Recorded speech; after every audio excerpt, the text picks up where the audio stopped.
Today on Know How. That portable gaming machine in your pocket. Netcasts you love. From people you trust. This is Twit. This episode of Know How is brought to you by ExpressVPN. Take back your internet privacy today. For 3 extra months free with a 1-year package, go to expressvpn.com/knowhow. And by WordPress. Reach more customers when you build your business website on WordPress.com. Plans start at just $4 a month. Get 15% off any new plan at WordPress.com/knowhow.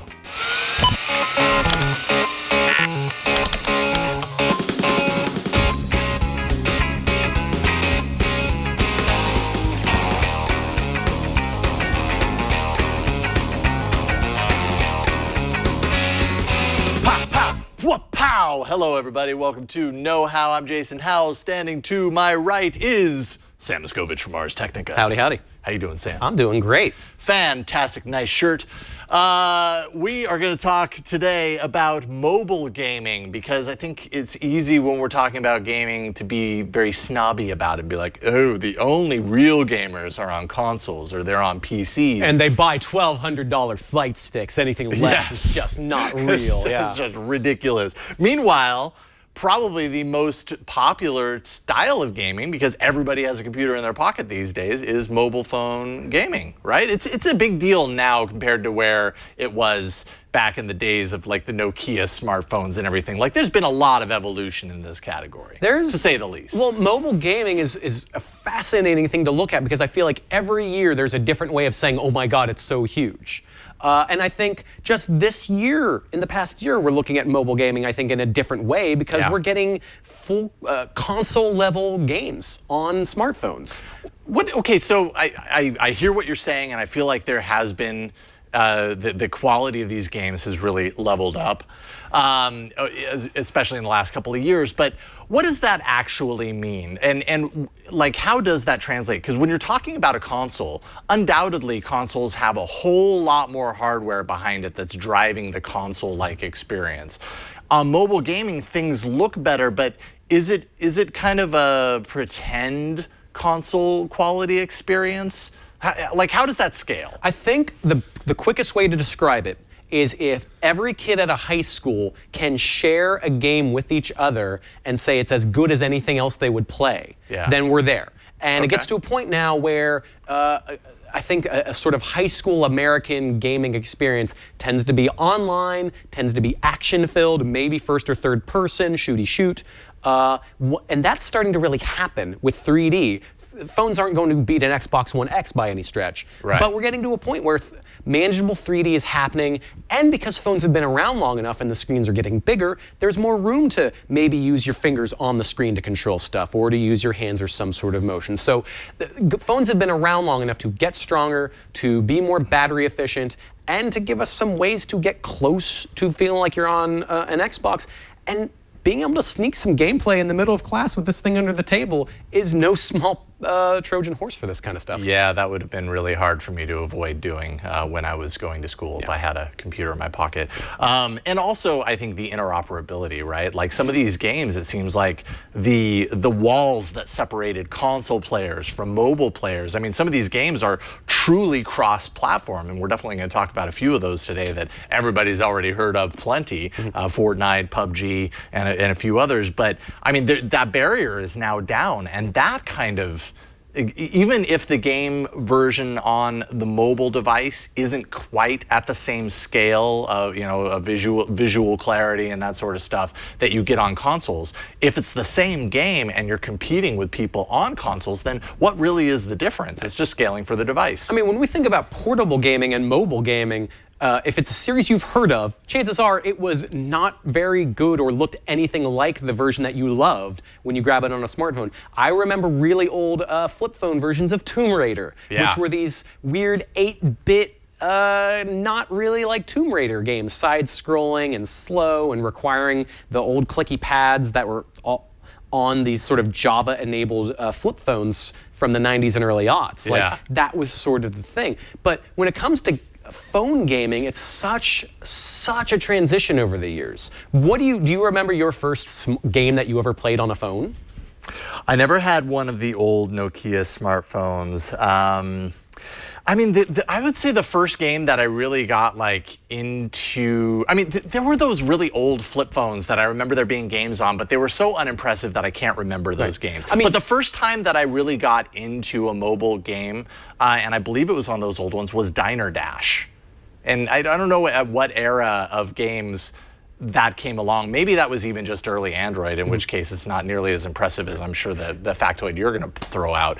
But I mean, that was kind of the first mobile game where I was like, whoa, I'm playing this like every like passive moment that I have. Well, it was, I mean, the earliest flip phone gaming was partially because in certain... It was like Brick Breaker and stuff. Like I remember there being a Brick Breaker game, and I played it because I was Brick bored. Breaker, but it was also card games were kind of big. Mahjong. And now when we think about regions that had smartphone use just all over, you know, Japan is one of those where you were expected to use not a smartphone, but a flip phone out and about as a way to get internet access. That there were different sort of speeds, different networks, different prices for phones that sort of all made phone adoption different in different places. So that sort of era of flip phone and brick phone games was Mahjong and cards and that sort of simple fare.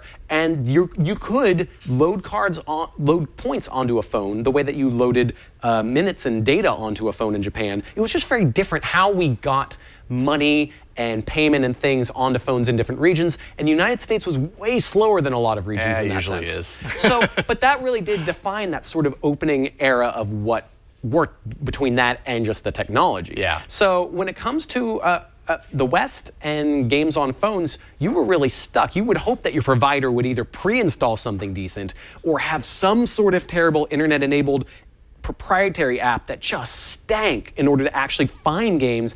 And then maybe your phone provider, like Sprint or T-Mobile, would actually be what bills you, or maybe this other company. Like paying for stuff was always a pain, but it was just different. And so it wasn't, even when the App Store launched in the mid to late aughts, you know, and that wasn't necessarily ready for games, but that was just a revelation in, oh, this is a unified way to pay for smartphone stuff. Right. And to get content onto my phone. You know, it's sort of interesting how that kind of backbone to everything led to games even appearing in a way. Because if people couldn't get paid, how are the games going to get made? So, you know, once we get into that early iPhone era, you had that combination of, okay, now I can pay for games, and I have a touchscreen to work with, as opposed to this sort of crummy T9 interface that was generally card games and really slow platformers. You know, I definitely did a Snake game on one of my old Nokia flip phones back when Nokia was known for being, you know, a phone maker. For sure, yes. So we had those old Nokia smartphones. Snake, Space Impact was another game. I mean, that early era was just kind of the opening, you know, the opening of the gates for entering into where we are right now. It's really kind of amazing to see how much it's evolved over the time since then. But I think this is more like an emulator of the early Nokia on a Windows phone. I love that. And it's on a Windows phone, which makes it really esoteric. Right. This is a little bit dated of a link, but I wanted to find something that kind of shows, because I remember playing Snake games. I mean, the things are just so much more complicated now. It's funny to have Windows Phone. It just reminds me that Microsoft, for about 12 minutes, really cared about getting smartphone games working on Windows Phone. Yeah. And I remember they had one that was Beards and Beaks. It was like you were a gnome dealing with birds, and it was a Microsoft published full-blown puzzle game that was, I remember reviewing it and going, man, Windows Phone might have something here. Yeah, that didn't really take off. Good call there. All right, so we kind of started with the early years there.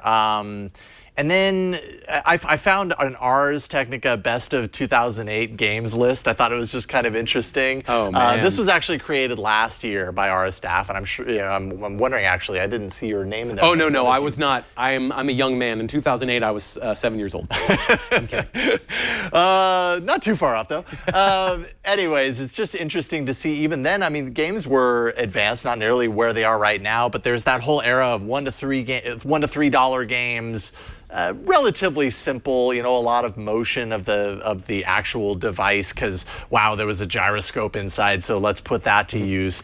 Some interesting stuff. Well, what I find very fascinating when we look at the beginning of the App Store and iOS as a gaming platform, which again, keep on emphasizing it every time I can, that was not what anybody at Apple wanted, especially Steve Jobs. Was very much against gaming as a thing to do on an iPhone. But back in those days, games were sold as a straight up single purchase.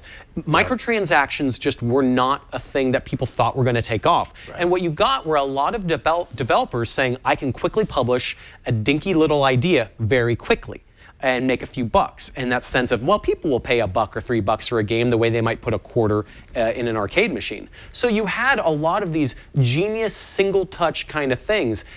Ziggurat was one of these, and there are a few games that are called Ziggurat. I just remember it because it was one of these single touch games that was made by this really brilliant dude, Tim Rogers, who's now over at Kotaku. Does great stuff over there. Where you're just like pressing a single time on the screen and moving around to shoot a laser. And you just killed as many things as you could until you died. So there was a lot of that feeling of we're back in the arcade, of that simple burst of the basic thing that you do with like one finger and one touch, and all of a sudden, you're like oh my God, I've been playing this for 3 or 4 hours.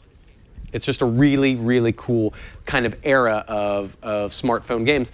But that kind of withered up in the past 5 years. The sense of I'm going to get a cool, awesome game idea that's just you pay once and you're done. All right, so and then we've kind of moved from those kind of starting games to this big explosion of like the Clash Royale, the Candy Crush, which talk about like in-app purchases. And not knowing whether they could make money off of it. It's crazy how much money they're making off of in-app purchases, and this was like kind of the explosive era of that. Well, Supercell just really understood very early on that they could get that sort of microtransaction model and a game that just felt good to play. Clash of Clans was just very good at giving you a city to build and options, and then you defended that thing you built. And whatever level you were at, you had a game to play. You didn't have to spend money, but they were also very good at going, hey, if you spend more money, you can have more elaborate base building. You're still ultimately like, you're not going to win more because of these options, but you'll have more to do if you spend money. And I think that was one of these moments where people said, oh, that's not the worst in terms of this microtransaction model. That doesn't mean everybody's been great in that sort of respect, but Candy Crush is just the number of people who get into it and get hooked and want to just play one more and are willing to cough up a few cents at a time to do that. That's worked. I mean, that's why King, its creators, got acquired by Activision for $50 gazillion, give or take, not too long ago. rough and estimate, Activision has absolutely taken that acquisition and sort of put that mentality in all of these other studios with some not so great results on console, but they're, how people are willing to spend money in games definitely changes how the games are made. Yeah, and it's interesting when you talk about like paying upfront versus in-app. I mean, now what we're moving into in the last year, especially with PUBG, with Fortnite, is the pay to play, the free to play. And the level of quality that you get, like when I installed PUBG for the first time, when I installed Fortnite for the first time, and even preparing for this on the consoles, these things are they're free, right? They're free, and the level of quality that you get out of them is unbelievable. Obviously, they're banking on the fact that when you're in there, you get so addicted to the game that you want to pay for these upgrades and stuff like that. And that's working very well, I should say, for And what's happened is games. it's when you pay, it is for stuff that has nothing to do with how you play, but how you flaunt. Yeah. And that was Fortnite was very... That is unbelievable They to were me. really clever at saying, you know what, we're going to make it clear how you can sort of show yourself off in this mode where you're playing up against 100 other people. Now, I find this crazy as a guy who likes camouflage. Some of these outfits in Fortnite and dance moves are very flashy. I don't want anything bright and orange when I'm trying to survive against 99 other people. But some folks really just want to have that ability to get some sort of swag.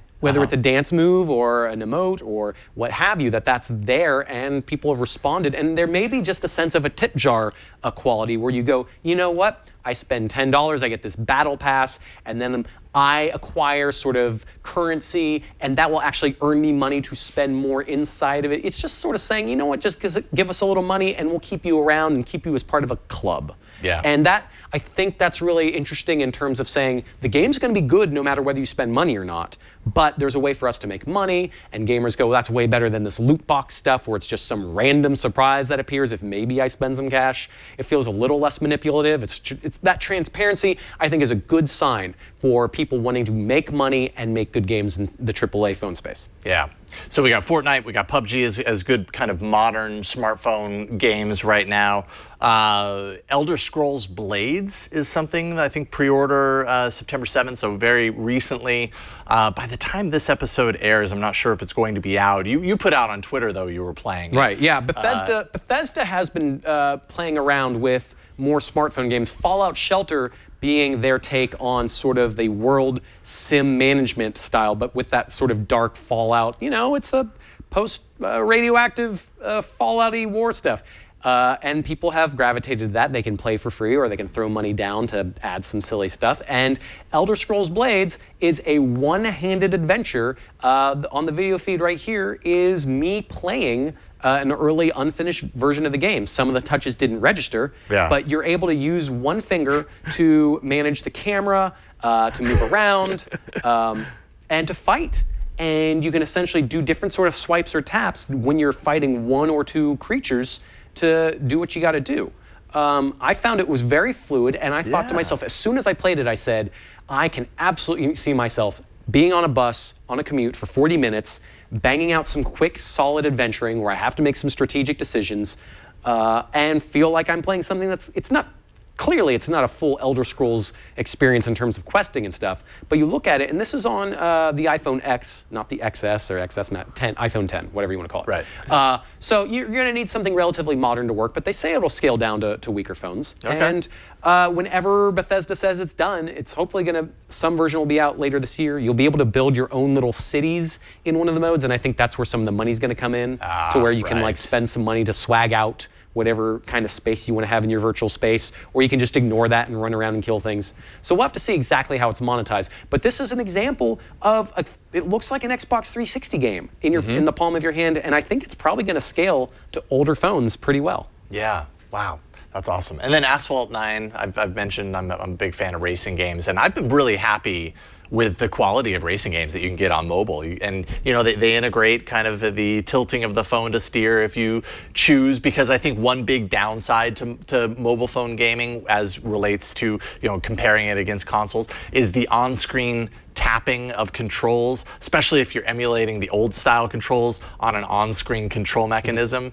Like, it's just never nearly as good, right? And so with racing games, they have different ways that you can play. And this game is actually pretty phenomenal. Asphalt 9 has done a very good job of putting itself out there and saying, you probably don't need to hold down the accelerator because it's an arcade racer, so we're just going.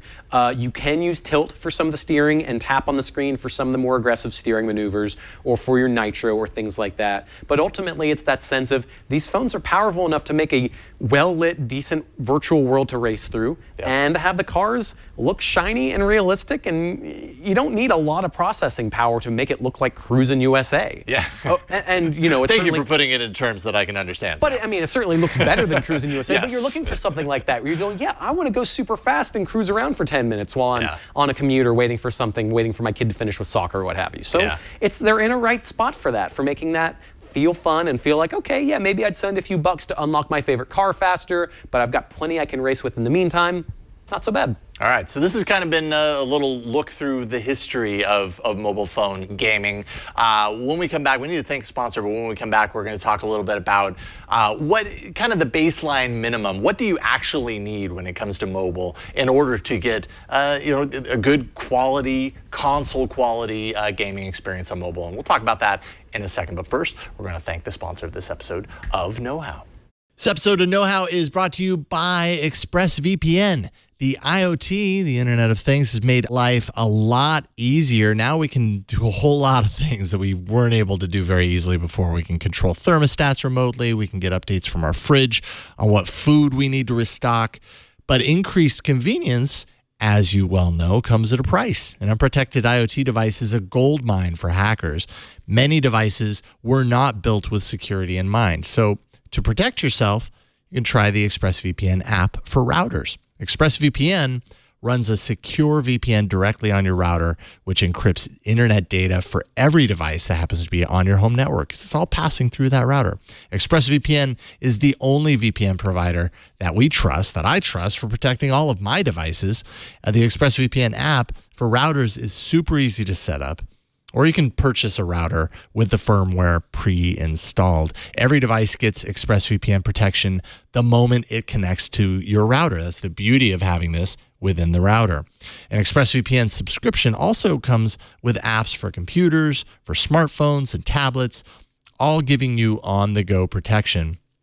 And ExpressVPN secures and anonymizes your internet browsing by encrypting your data and hiding your public IP address. And it costs less than $7 a month. And I happen to be a big fan of the app running on my phone as well. Sure, it's great through the router, but when you're out and about, it's really nice to have it just installed on my Android device. And I know it's always working, protecting me at, Wi-Fi hotspots and that sort of stuff as well. So take back your internet privacy today. You can find out how you can get 3 extra months free with a 1-year package at expressvpn.com/knowhow. That's expressvpn.com/knowhow, and you'll get 3 extra months free with a 1-year package. Just visit expressvpn.com/knowhow to learn more. Okay, so we have the smartphone that we have in our pocket. Is it good enough to do these games? I would say from my own perspective, it really seems like they've done a good job of the designers have done a good job at allowing different devices to scale appropriately, right? You don't necessarily need like top of the line $1,000 smartphone in order to play a lot of these games. Correct. There's some of the most popular 3D engines out there, particularly Unreal Engine 4 and Unity, are designed, they're advertised in this sort of, it'll scale to whatever device, put on it on the newest Xbox or the weakest Nintendo Switch or everything in between in phones. And Fortnite, one reason it's huge is because the people who make the Unreal Engine worked on Fortnite, and they've really busted their butts to try and get that to scale. And PUBG Mobile also has Unreal Engine under its hood as the path to that. So yeah, you have a lot of leeway. You can't take your oldest phone, but if it's only the past 4 years, you have a decent chance. Yeah, you're probably going to be okay. Let's start with iOS. We don't have an iPhone here in hand because neither of us are iPhone users. The Macintosh, of course, is, if his handle didn't give it away. He's probably putting something in post right now with like stinky mustaches on her face or something. Right. Honestly, I think, he might actually be playing this game on his iPhone. But when you're talking about iOS, I mean, Apple's done a really good job at keeping their older versions of their phones still pretty current, pretty modern. Mm-hmm. What do you think's baseline for at what point is someone going to start realizing that their phone is just too old to run some of these newer games? Well, I would have said, and I still think generally a baseline, iPhone 7, in terms of how old that is, what kind of chip it has, the specs it has. But man, Apple keeps on updating phones even older than that. Yeah. We've just had tests on for iOS 12 that indicate that you can be even older than iPhone 7 and get some generally good snappy performance. That's not going to make your 3D games run beautifully, but depending on the game, you can turn the settings way, way down and it might look blurry or smeary and not necessarily be the best, but that, you might have something to work with. And especially if a game is free to play, you should just take the phone you have and try on iOS, in particular because iOS is so standardized that everybody who's making games for iPhone knows, well, there's only 8 models that are modern that we can kind of scale accordingly with those. Right. And I think that the quality ramping aspects of these games, like I know with PUBG, which I have running here on not an iPhone, on a new brand Z8, which has a MediaTek chip. We'll talk about this in a second. But on PUBG, right when you're setting it up, you get a selection of like low, medium, high. And if you're running on an older device, you select low. Low is going to make it obviously run better on your device, but that's better than not running at all, right?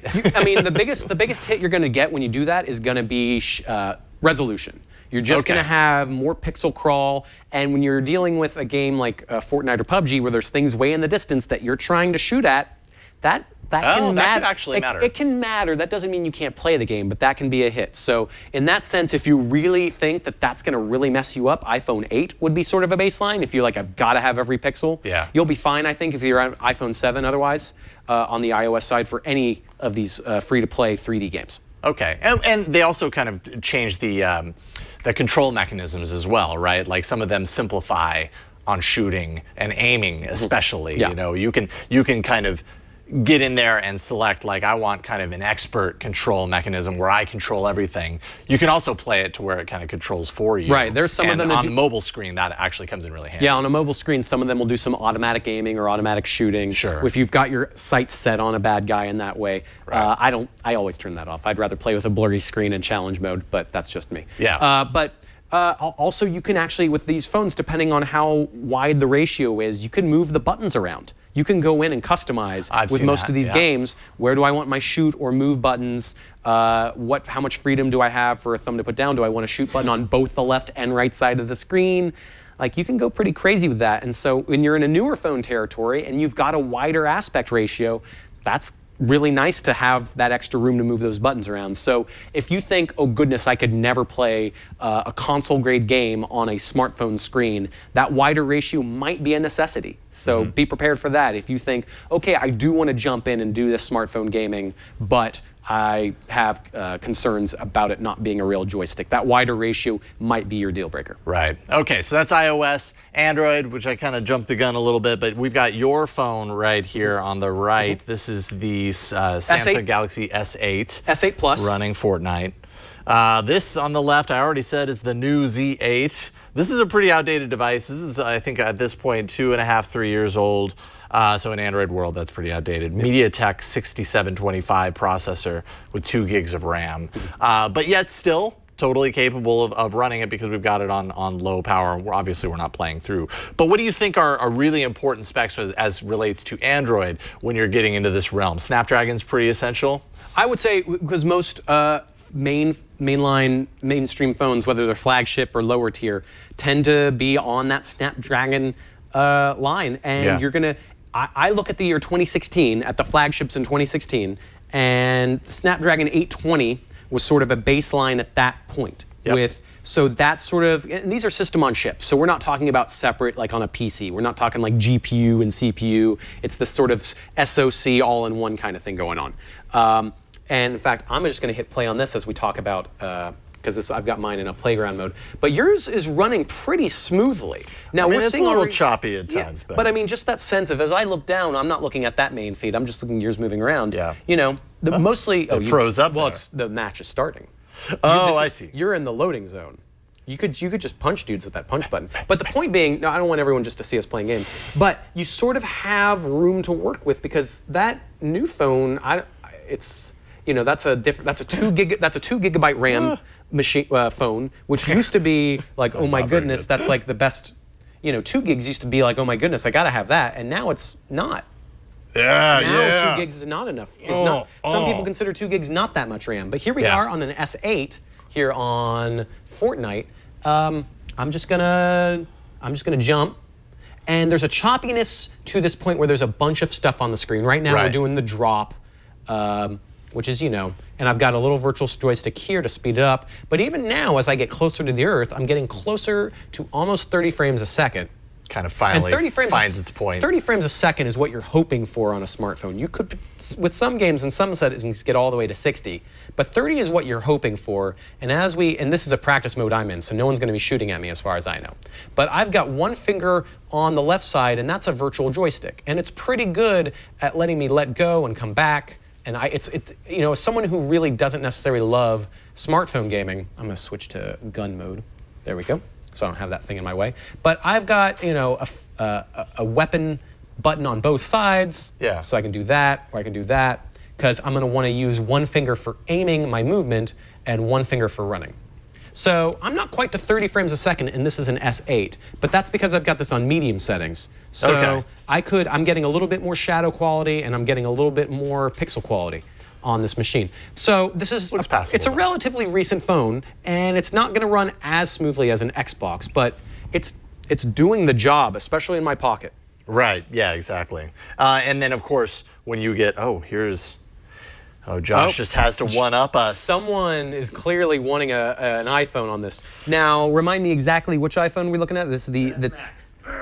This is the 10s Max. Wow. So this is as new as it gets here. So do I just hit that to play? Well, I kind of want to get it up to maximum settings here. Okay. So we're gonna go up to the gear if we can do this. We can always edit some of this in post. Yeah. And we're gonna have it's on high settings, so that's pretty good. And now we're gonna go back. And the touch points, even on this large screen, the touch points are really small. but now, so we're gonna compare what I just did on an S8, which is in medium settings, to an XS Max on high.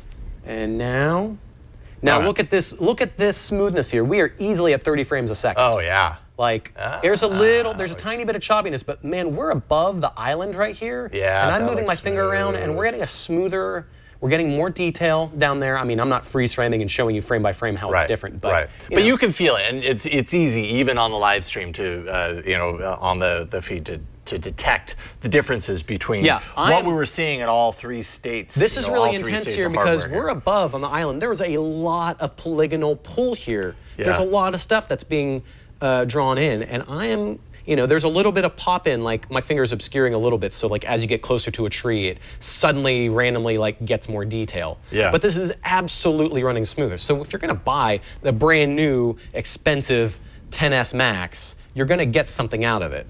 Yeah. And that bodes very well for, the next couple of years of phones. Yeah.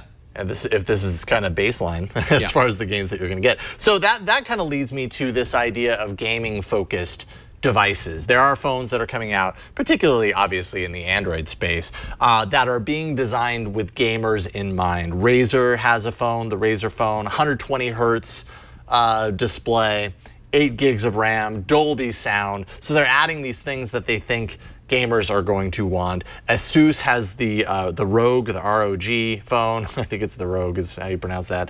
90 hertz display, so not quite 120 hertz. 8 gigs of RAM, a vapor chamber cooling system. Dual screen dock is another option for this. What do you think about these gaming focused phones? Do you think they actually solve a problem that mobile gamers are looking to solve? Man, I'm not so sure that we're in a point where we need to worry about 90 frame a second phones. I think 60 frames a second isn't happening on Fortnite on this expensive phone yet. Right. So getting worked up about that kind of refresh is honestly more about just the general swiping between menus and web browsers. Some people really want that smoothness in that. That's not going to so much pop. You're not going to get amazing Asphalt 9 performance because of these like liquid cooling chamber things. Yeah. That's a lot to put in your pocket. At some point, it's going to be more about the chips that we have just running cooler by default, and that essentially giving that bit of more horsepower. But we're still, especially in the Android space, we did mention, a spec that's relatively new, which is 2016 flagship, because when you're an Android, there's no guarantee. It's so fractured. There's so many different phones, so many different resolutions. It's just harder for, a game maker without using something like Unreal or Unity to optimize for all of that stuff. And Unreal and Unity aren't necessarily super optimized for all of those different phones. So I think it's just going to be more about this sort of baseline of 2017 and 2018 flagships running cool enough, not destroying your battery immediately, so that you can play some Fortnite, in the middle of your day. Yeah, right on. Awesome. So that's kind of a look at what you can get out of these mobile phones. We are going to take a break. When we come back, we're going to talk a little bit about how you can improve the gaming experience. Maybe there are some ways that you can take it to the next level with a device that you already have, and we will dive into that. But first, I got to get the next level. Okay, yeah, you keep playing, and we'll do this break and thank the sponsor of Know How. This episode of Know How is brought to you by WordPress. You already know all about WordPress because it's on so many sites. WordPress is everywhere online. When you need a website, you probably already have a vision. You just need to know how to execute that vision. Choose WordPress.com because there are no limits. You're free to create the ultimate online hub, whatever it happens to be, that is truly yours. And you also have room to grow as you kind of aim higher, as your vision evolves with your site. So you can turn your vision into a reality and launch your website on WordPress.com. It's actually very easy to do so. On WordPress.com, you can choose from hundreds of designs, and you just kind of peruse through those designs. You match your vision, maybe establish your brand. No matter how much design experience you have a lot of great starting points, great points to launch from. It's hassle-free. WordPress takes care of the hosting, the security, and the software updates so you can focus on your site. The most important thing is you've got your focus on your site. They're taking care of the rest. You can upload images, video, audio, and more. You can also import and export content to and from your WordPress website. It's your site, your home after all, so it's your content. You should be able to do with it what you want. Grow your audience and reach new customers with built-in SEO, social media features, and marketing tools. With the WordPress app, you can manage your site on the go. It's just in the mobile app, and you can dial in. You can pull that up on your phone and manage it on the go. And you can launch your website with confidence, knowing that you can get help from a 24/7 support team when you need it. WordPress plans start at just $4 a month. And like I said, WordPress is everywhere. Whether you know it or not, 32% of all websites are running on WordPress. So you've seen them. You've come across many of them in just being an internet citizen. So why don't you add your site to the list? Right now, get 15% off any new plan purchase. Just go to wordpress.com/knowhow. And you can start creating your website and take a look at what's offered there. That's wordpress.com/knowhow for 15% off your new website. WordPress.com/knowhow. And we thank WordPress for their support of Know-How. All right, finally, you've got that smartphone in your pocket. You're like, you know what? I'm sick of tapping on the screen to control my dang game. We have options, right? There's options for all of the faults that maybe mobile gaming brings with it. Controlling can be a bear. Battery, if you're churning through, a very processor intensive game, your battery's going to deplete faster, right? Mm-hmm. You absolutely, if you are going to play games on your smartphone until someone invents the most incredible limitless battery, you need a battery pack. Chances are you're rocking a battery pack anyway because you've got that old phone that you're like, you want it to last another 6-7 months maybe, but absolutely you want to find that battery pack that fits into whatever kind of bag or pocket you might go with. We've opted for today to show off a really thin one. Talk to me about this guy here. Well, I mean, this is actually just one that I've had for a few years. This is the Mophie 2X. It's a 4,000 milliamp hour battery. So arguably, it's not a whole lot more than just like doubling the battery that you have in your phone. That's probably enough. Well, that's certainly you want. I mean, because again, it's super thin. Well, your consideration may very well be what's in my pockets. Do I have a bag? Right. So having something thinner won't give you as many milliamp hours as you might want, but it's going to follow you around a lot more in your life. Yeah. So I always recommend when people are going for these is to go smaller and thinner to start, and maybe to get a secondary big thick one for the road. But Apple is not making their own battery pack. Google doesn't make a battery pack. You're really going into quite a crazy third-party world of battery stuff in order to get the best results. So, and I mean, all different types of form factors. Obviously, this is a nice flat one with a standard kind of USB plug here. You're probably not going to get the gains of like a USB-C, power delivery port, correct. So you won't get the speed pass through, in this case, to the Pixel 2 XL that I have. But they have battery packs that do take that into consideration. And maybe this is enough to keep your phone still charged up enough, as long as it's fast enough to charge up more than it's depleting down, then you're going to be okay. But Burke also brought this in, and I'm not entirely sure on the model of this, but I mean, you've got all different types of, form factors. Is that taking this also has a flashlight, apparently. Okay. Hey, man, that's kind of useful if you're going to go that big. You might as well have a little bit of power for a flashlight that doesn't require your phone's terrible flashlight. Totally. But these external battery packs are going to come in really handy, even outside of just gaming. But ultimately, we're not telling you to get one of these because your phone can't handle on its own battery. No matter what, your phone is going to be fine. It's going to run hot is one of the bigger deals. So just be concerned about that. You don't want to have, for example, you don't want to glue your battery pack to your phone or something like that. You want to come up with some sort of solution. Your phone is ultimately going to dissipate heat the best that it can. It's going to run hot. It may throttle itself as you play, whether or not you have a battery plugged in. So don't think of a battery as this like necessary thing or that's going to fix some of the issues with mobile gaming, including heat.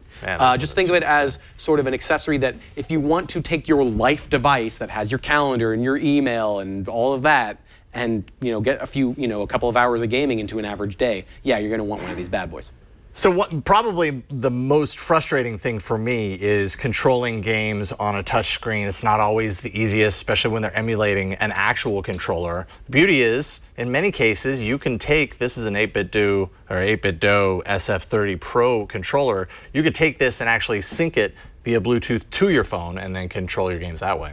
Yes, and you also have right here a PlayStation 4 DualShock 4, which also has the Bluetooth enabled, and a lot of both iOS and Android recognize most Bluetooth controllers in a pretty standard way, especially since they have a pretty traditional suite. A D-pad, a couple joysticks, triggers and bumpers.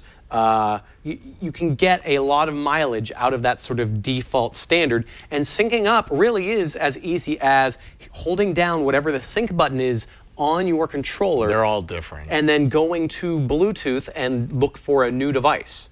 That combination will get you connected, and you'll just want to check the instructions for the controller you happen to have. If it has Bluetooth built in, you've got a path. And even the Xbox One controller, if you have a newer version of the Xbox One controller, those were updated to add Bluetooth functionality as well. Okay. So whatever console you have, you may have a Bluetooth compatible controller already.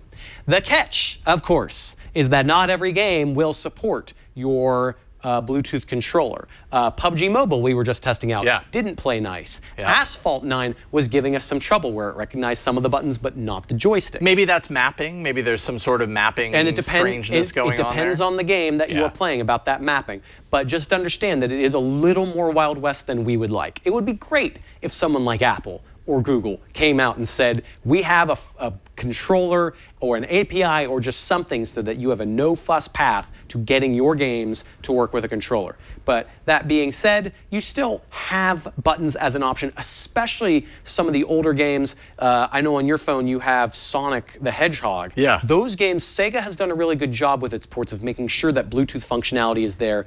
Because while I can handle some touchscreen controls for some of the newer 3D games, that twitchy stuff, that old retro stuff, really to me, I need that D-pad and button action. And that's how we remember playing it anyways, so it's nice to get as close to that as possible. So if it's a game that you would expect to need a gamepad for, you have a shot. So definitely check on a case-by-case basis. But the biggest thing is generally so many game controllers support Bluetooth that you have something to try in your closet at the very least. Yeah, totally. And then we also, I mean, if you go back to the DualShock, which by the way, kind of touching on what you were mentioning, some relatively recent news is that the new version of Android Pie, they added specific controller support for the PS4 DualShock 4 controller. So I think in that case, it's easier than ever to take the controller you already have and just loop it right in. Of course, you got to have Android Pie, and nobody has Android Pie yet. Anyways, you can also see here, this is a clip, and these are pretty easy to come by. This is a controller smartphone mount for the PS4 controller, but I'm sure you can find these for other controllers. Some of them are more kind of integrated. The controller has one already attached to it.